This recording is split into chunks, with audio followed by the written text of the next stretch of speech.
நீ ஒரு படிக்காத முட்டாள். உன்னையெல்லாம் என் வீட்டு நாய் கூட நெருங்காது. உனக்கு அழகுனா என்ன, நாகரிகம்னா என்னன்னு தெரியுமா? உன் தங்கச்சிய பார்த்து ஏதாவது கத்துக்கோ. என் மாமனாருக்கு உன்கிட்ட என்ன பிடிச்சதுன்னு தெரியல. என் மகன் வாழ்க்கைய வீணடிச்சிட்டாரு. படிக்காத தற்குறிய கூட்டிட்டு வந்து இந்த அரண்மனையில உட்கார வச்சுட்டாரு. போதும். இன்னும் கொஞ்ச நாள்ல பிரகாஷ் உன்னை விவாகரத்து பண்ணிட்டு அக்ஷயாவை கல்யாணம் பண்ணிப்பா. இப்போ எதுக்கு இங்க நின்னு வேடிக்கை பாக்குற?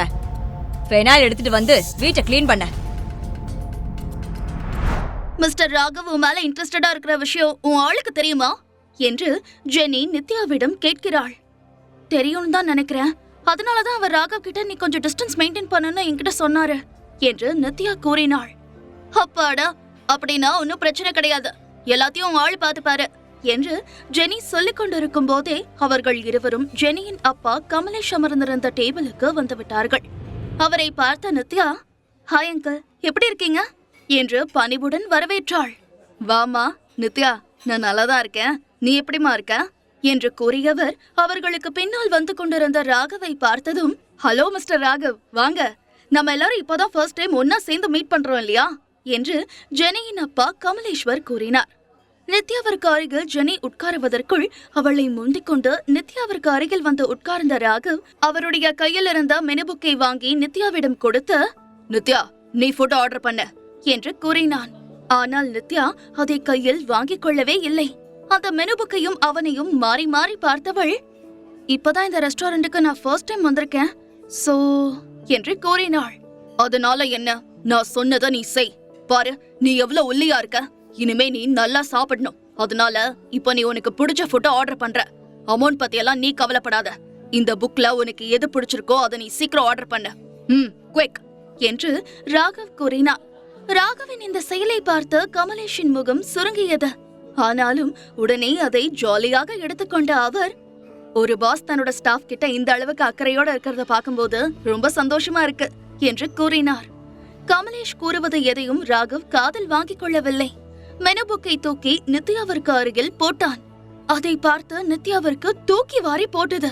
உடனே பதறிப்போன ராகவ், அச்சோ, பயந்துட்டியா என்று சொல்லிக்கொண்டே அவளுடைய கையை பிடிக்க போனான்.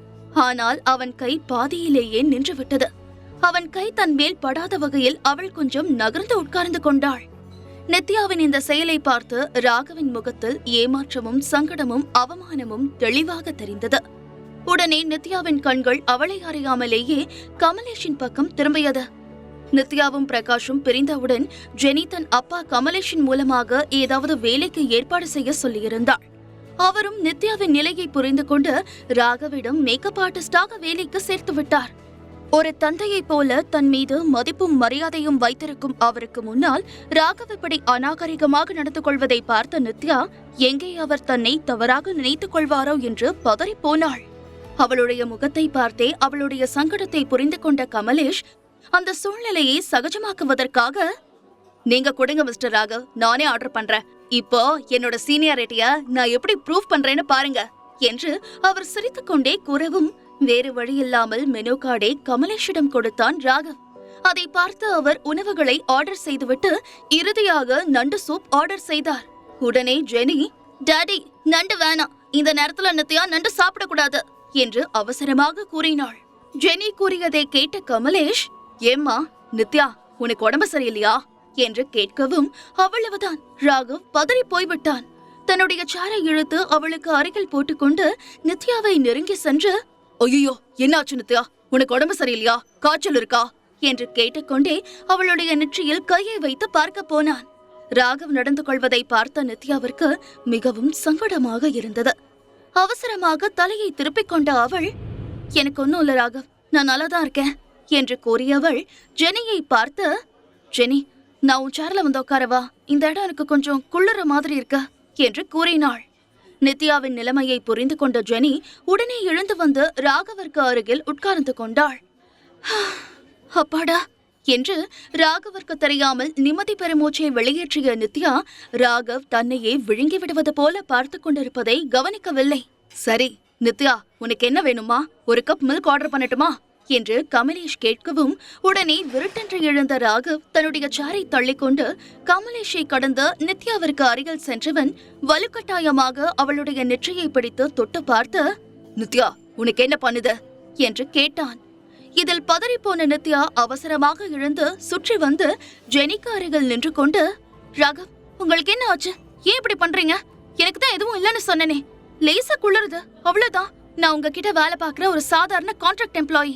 உடம்புக்கு ஏதாவது ப்ராப்ளம் வந்து அதனால வேலையில எந்த பிரச்சனையும் வரக்கூடாதுன்னு நினைச்சு நீங்க எதுக்கு இவ்ளோ எமோஷனல் ஆகுறீங்க என்று அவள் கூறவும், நான் வேலைய பத்தி எல்லாம் எதுவும் சொல்லல, உன் மேல இருக்கிற அக்கறையில தான் கேக்குறேன்.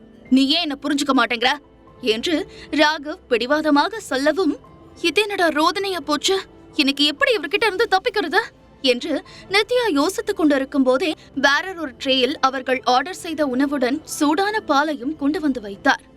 உடனே நித்யா அந்த பாலை எடுத்து அனைவரையும் பார்த்து, மிஸ்டர் ராகவ் கிட்ட நான் மேக்கப் ஆர்டிஸ்டா ஜாயின் பண்ணினதுக்கு பார்ட்டி கொடுக்கணும்னு நினைச்சிட்டு இருந்தேன்.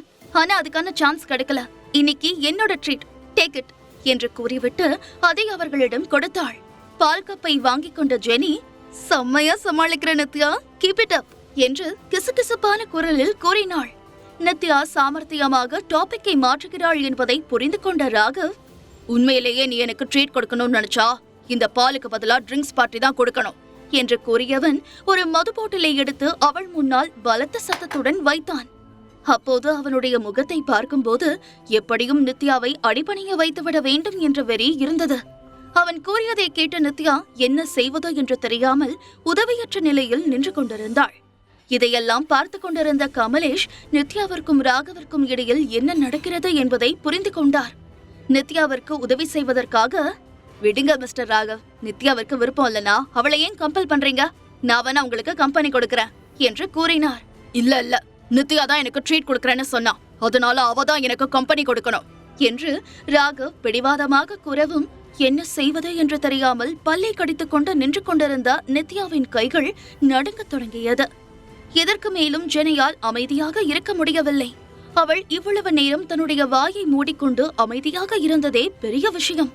தன்னுடைய சேரை வேகமாக பின்னால் தள்ளிக்கொண்டு எழுந்தவள், போதும் நிறுத்துங்க மிஸ்டர் ராகவ், நித்யா தான் தனக்கு விருப்பம் இல்லைன்னு சொல்றாள்ல, அப்புறம் எதுக்கு திரும்ப திரும்ப அவளை கம்பல் பண்ணிட்டே இருக்கீங்க மிஸ்டர் ராகவ் என்று கோபம் கொப்பளிக்க கேட்டாள். கோபத்தில் ஜெனி ஏதாவது சொல்லிவிடுவாளோ என்று பதறிப்போன நித்யா ஜெனியின் கையை பிடித்து இழுத்து அமைதியாக இருக்குமாறு கண்களால் கெஞ்ச ஆரம்பித்தாள். அப்போது ராகவ் தன் மார்புக்கு குறுக்காக கைகளை கட்டிக்கொண்டு நித்யாவை பார்த்து, சபாஷ் நித்யா, இங்க என்ன நடக்குதுன்னு எனக்கு ஒன்னும் புரியல. அது எப்படி என் தம்பி ரோஹித், மிஸ்டர் கமலேஷ், அவரோட பொண்ணு, இப்படி எல்லாரும் உனக்கு சப்போர்ட் பண்ணிட்டு இருக்காங்க. ஒரு விஷயத்தை மட்டும் மறந்துடாத நித்யா, ஆட்டோ ஷோ முடிஞ்ச உடனே எத்தனை பசங்க உன்னோட கான்டாக்ட் நம்பர் வேணும்னு கேட்டு நச்சரிக்கிறாங்க தெரியுமா? நான் மட்டும் அப்ப அதை கொடுத்திருந்தேன்னு வச்சுக்கோ, இந்நேரம் அவங்க உன்னை கொத்திக்கிட்டு போயிருப்பாங்க. நீ இப்ப சேஃபா இருக்கிறதுக்கு காரணமே நான் தான். ஆனா நீ என்ன அவாய்ட் பண்ணிட்டே இருக்க. சரி, இப்ப சொல்லு, என்னை ஏன் அவாய்ட் பண்ற? நான் அக்செப்ட் பண்ணிக்கிற மாதிரி ஒரு சீரியஸான ரீசன் சொல்லு, நான் விலகிக்கிறேன். அப்படி இல்லைன்னா இன்னைக்கு நீ இங்க இருந்து போக முடியாது, நான் உன்னை விட மாட்டேன் என்று கூறினான்.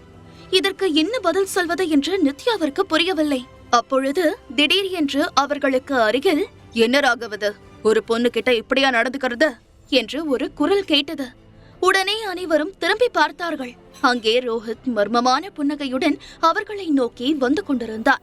ரோஹித்தை பார்த்தவுடன் ராகவின் முகம் பேயறைந்தது போல மாறியது. ரோஹித், நீயா? நீ எப்படி இங்க என்று ராகவ் மிகவும் அதிர்ச்சியுடன் கேட்கவும், உடனே ரோஹித் ராகவை பார்த்து, ஏன் நான் இந்த ரெஸ்டாரண்ட்டுக்கு வரக்கூடாதா என்று கேட்டான். பிறகு நித்யாவின் பக்கம் திரும்பி, மிஸ் நித்யா, நான் இங்க உட்காரலாமா என்று நித்யாவிற்கு அருகில் இருந்த சேரை சுட்டிக்காட்டி கேட்டான். உடனே நித்யா அவசரமாக, தாராளமா உட்காரலாம் மிஸ்டர் ரோஹித் என்று கூறினாள். ரோஹித் அந்த இடத்தில் உட்காரவும் ஒரு நிம்மதி பெருமூச்சை வெளியேற்றிய நித்யாவிற்கு திக்கு தெரியாத கடலில் தத்தளித்துக் கொண்டிருந்தவளுக்கு கலங்கரை விளக்கமாய் அவன் தெரிந்தான். ரோஹித் உட்கார்ந்தவுடன் அவனை பார்த்த ஜெனி, தேங்க்ஸ் மிஸ்டர் ரோஹித், நல்ல வேலை, நீங்க சரியான நேரத்துக்கு வந்து நித்யாவை காப்பாத்திட்டீங்க என்று கிசுகிசுப்பான குரலில் புன்னகையுடன் கூறவும், அவளை ஆச்சரியமாக பார்த்த ரோஹித், என்ன உங்களுக்கு தெரியுமா மிஸ் என்று அவள் பெயர் தெரியாமல் அவன் தடுமாறவும், என்ன திடீர்னு இப்படி ஒரு கேள்வியை கேட்கிறாரு? இவரு தானே எனக்கு தினமும் 1 லட்சம் ரூபாய் சம்பளம் கொடுத்து நித்யாவுக்கு டிரைவரா அப்பாயிண்ட் பண்ணிருக்காரு. ஓ, அப்ப இவரு மாஸ்க் போட்டிருந்தாருல? ஓகே, நம்மளும் அப்படியே மெயின்டைன் பண்ணுவோம் என்று மனதில் நினைத்து கொண்ட ஜெனி ஜெனி என்று கூறியவள் தொடர்ந்து, உங்களையும் உங்க கம்பெனிய பத்தியும் தெரியாதவங்க இந்த ஊர்ல யார் இருக்காங்க சொல்லுங்க. நீங்க எவ்வளவு பாப்புலர் பர்சன். என் ஹஸ்பண்டுக்கு கூட உங்களை ரொம்ப பிடிக்கும். உங்களை பத்தி அடிக்கடி சொல்லிட்டு இருப்பாரு என்று ஜெனி சிரித்துக்கொண்டே கூறினாள். ஜெனி கூறியதை கேட்டவுடன் ரோஹித் முகத்தை சுளித்துக் கொண்டு, என்ன சொல்றீங்க ஜெனி, உங்களுக்கு கல்யாணம் ஆயிடுச்சா என்று கேட்டான். உடனே கீழுதட்டை கடித்து கண்கள் மென்ன, என் ஹஸ்பண்டுக்கே இது தெரியாது. இது ஒன் சைட் மேரேஜ். அவர் எனக்கு ரொம்ப ரொம்ப பிடிக்கும் என்று ஜெனி கூறவும், சாரி ஜெனி, நீங்க என்ன சொல்றீங்கன்னு எனக்கு ஒன்னும் புரியல என்று ரோஹித் குழப்பத்துடன் கூறினான். உடனே தன்னுடைய 2 கைகளையும் விரித்து தலையை சாய்த்து அழகான புன்னகையுடன், என் ஹஸ்பண்ட் வேற யாரும் இல்ல, இதோ உங்க பக்கத்துல இருக்கிற நித்யா தான். நித்யாவை பார்த்த உடனே எனக்கு ரொம்ப ரொம்ப பிடிச்சு போச்சு. அப்போல இருந்து நான் அவளை என்னோட ஹஸ்பண்டா நினைக்க ஆரம்பிச்சிட்டேன் என்று ஜெனி கூறினாள். ஓ, நீங்க ஜோக் அடிச்சிட்டு இருக்கீங்களா என்று ரோஹித்தும் அவளுடன் சேர்ந்து வாய்விட்டு சிரித்தான். பின்ன நீங்க வேற என்ன நினைச்சீங்க? அப்படின்னா நிஜமாவே எனக்கு கல்யாணம் ஆயிடுச்சு நினைச்சிட்டீங்களா? நான் ரொம்ப சின்ன பொண்ணு. இந்த வயசுல நான் அனுபவிக்க வேண்டியது நிறைய இருக்கு. அதுக்குள்ளார நான் இதுக்காக கல்யாணம் பண்ணிக்கணும்? தினமும் காலையில எந்திரிச்ச உடனே என் அழகான ஹஸ்பண்ட் நித்யாவோட முகத்தை பார்த்தாலே போதும். அந்த நாள் முழுக்க எனக்கு எவ்வளவு சந்தோஷமா இருக்கும் தெரியுமா என்று ஜெனி பேசிக்கொண்டே போகவும் அவள் பேசுவதை கேட்டு கடுப்பான கமலேஷ், போதும் ஜெனி, ஸ்டாப் இட். ஏன் இப்படி பேசுற? வயசாகுதே தவிர இன்னும் உனக்கு எப்படி பேசணும்னு தெரிய மாட்டேங்குது. இப்படியே உன்னை விட்டு வச்சிருந்தா சரியா வராது. நாளையில இருந்து நம்ம கம்பெனிக்கு வந்து அங்க இருக்கிற வேலையை கத்துக்கோ. அப்பதான் நீ ஒழுங்கா இருப்ப என்று கமலேஷ் உத்தரவிடும் குரலில் கூறினார்.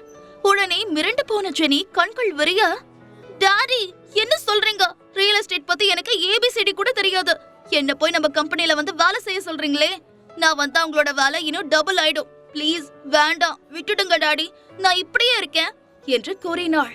அதனாலதான் நீ முதல்ல நம்ம கம்பெனிக்கு வரணும்னு நான் சொல்றேன். இந்த உலகத்துல எல்லாரும் பிறக்கும் போது எல்லா விஷயத்தையும் தெரிஞ்சுக்கிட்டு வர்றது கிடையாது. ஹார்ட் ஒர்க்கும் டெடிகேஷனும் தான் இதுக்கு முக்கியம். அது இருந்ததுன்னா ஈஸியா எந்த வேலையா இருந்தாலும் கத்துக்கலாம். நீ ஒன்னும் சின்ன குழந்தை கிடையாது. உனக்கும் 26 வயசு ஆக போகுது. ஆனா இன்னும் உனக்கு கொஞ்சம் கூட பொறுப்பே இல்ல என்று கமலேஷ் கூறவும் ஜெனியின் முகம் கோபத்திலும் வெட்கத்திலும் சிவந்து போனது. அவளுடைய முகத்தை பார்த்து புன்னகைத்த ரோஹித், ஜெனி, நீங்க எவ்வளவு நாளா நித்யாவை லவ் பண்ணிட்டு இருக்கீங்க என்று கேட்டான். தன்னுடைய அப்பா திட்டியதால் முகத்தை தூக்கி வைத்துக் கொண்டிருந்த ஜெனி நித்யாவின் பெயரை கேட்டவுடன் அடுத்த நிமிடம் உற்சாகமாக, இப்பதான் ஒரு 5 வருஷமா நான் அவளை லவ் பண்ணிட்டு இருக்கேன் என்று கூறினாள்.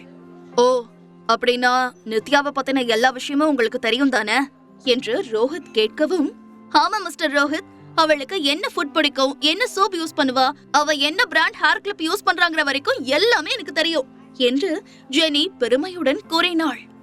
வெரி குட் என்று புன்னகைத்த ரோஹித் இப்போது சீரியஸாக, ஓகே ஜெனி, நீங்க வேலைக்கு போகணும், பொறுப்பா இருக்கணும்னு உங்க அப்பா நினைக்கிறாரு. உங்களுக்கு இன்ட்ரெஸ்டடா இருந்தா நீங்க என்னோட கம்பெனில கூட ஜாயின் பண்ணலாம் என்று கூறினான். ரோஹித் கூறியதை கேட்டவுடன் ஜெனியின் இதயம் ஒரு நிமிடம் அப்படியே ஆச்சரியத்தில் நின்றுவிட்டது. முழு கதையையும் கேட்டு மகிழ பாக்கெட் FM ஆப்பை டவுன்லோட் செய்யுங்கள். லிங்க் டிஸ்கிரிப்ஷனில் கொடுக்கப்பட்டுள்ளது.